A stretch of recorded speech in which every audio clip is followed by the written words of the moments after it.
Okay, so in the world of AI, it feels like a new framework pops up every single week, right? But what if I told you the next huge one has a name you probably think you already know? At Google Cloud Next, they announced a new open source framework called the Agent Development Kit, or ADK. And the real question is this going to be the framework that changes how we all build AI? So, have you heard of Google's ADK? Now, if you've been around the tech scene for a bit, hearing Google ADK it might make you think of something completely different. It's one of those classic cases where a company recycles an acronym, and trust me, the original was a long way from the AI we're talking about today. Yep, for a lot of folks, ADK brings back memories of this. The Android Open Accessory Development Kit. We're talking way back in 2011.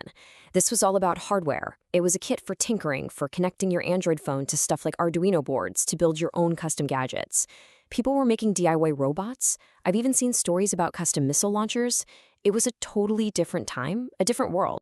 So let's just put them side by side, because the difference is, well, it's night and day. The old ADK from 2011, all about hardware, USB cables, physical stuff. The new ADK we're talking about now, that's pure AI. It's all about code, it's open source, and its whole purpose is to orchestrate teams of AI agents. Same letters, ADK, but a completely different universe. And that really brings us to what's happening in AI right now. The game is changing. We're moving beyond these single giant AI models that try to do everything. The future, the new playbook, is all about building teams of specialized AIs that can work together, delegate tasks, and solve really complex problems. And that is exactly the problem this new ADK is designed to tackle. Okay, so what is this thing officially? Well, according to Google, the Agent Development Kit is an open source framework made to simplify the full end-to-end development of AI agents. And that phrase, end-to-end, is super important here. This isn't just another library you import. We're talking about a complete toolkit that's supposed to take you all the way from writing that first line of code to getting your agent system out into the world. And they've structured this whole process around 4 main pillars. You've got build, interact, evaluate, and deploy. So you can see right away, this is way more than just coding. It's meant to be a full lifecycle management system for your AI agents. Let's dive a little deeper into that first pillar, build, because this is where you really see the power. First off, it's designed for multi-agent systems from the get-go. And check this out, you're not locked into Google's models. You can plug in almost anything. Gemini, models from Anthropic, from Meta, you name it. It's also got a rich tool ecosystem. You can give your agents the ability to search the web, execute code, or even use other frameworks like LangChain as a tool within ADK. It's like building a dream team, and you get to pick all the best players for each position. All right, that's a lot of theory, but what does this actually look like in practice? Let's walk through a really simple example to see how ADK can manage a team of agents to do something as basic as have a conversation. Okay, take a look at this snippet. Imagine you have a main agent. Let's call it the weather agent. Its main job is to, get the weather. But instead of making it handle all the small talk, you give it a team of sub-agents. You've got one that's just for saying hello, and another one that's just for saying goodbye.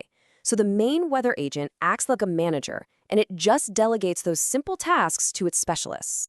And this little example shows off the absolute magic of ADK. It's this concept called description-driven delegation.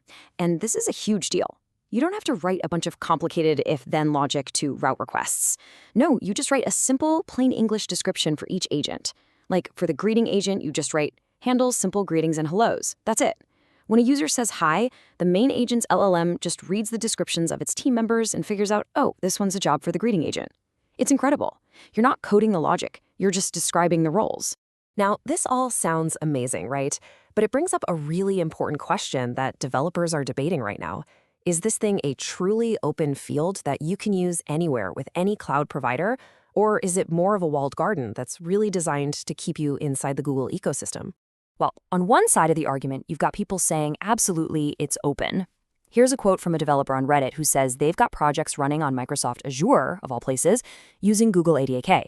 And they're even using OpenAI's GPT models with it. So that's pretty strong proof that, yes, you can take this thing outside of the Googleplex. But there's always a but, isn't there?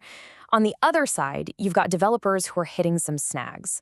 This person points out that when they run into certain errors, even on Google's own tech, the answer they get is basically, sorry, we only support that if you're using our fully managed service. So it feels like while you can take it off-road, if you get a flat tire, you might be on your own. So what's the verdict? Well, Google's official line is that ADK works anywhere. And technically, it does, but the reality is, it's definitely optimized for Google Cloud. The really tight integrations with things like Gemini, Vertex AI, and BigQuery, that's where it's really going to shine. You could say it's an open field for sure, but the smoothest, fastest highway runs right through Google's territory. Okay, but let's zoom out for a second. Building these incredibly powerful, almost autonomous teams of agents, that's more than just a technical challenge. It really forces us to confront some big, big questions about control, governance, and who's ultimately responsible. And this quote from AI researcher Cherokee Schill just hits the nail on the head. What happens when these systems start acting on their own, pursuing goals we gave them with very little supervision?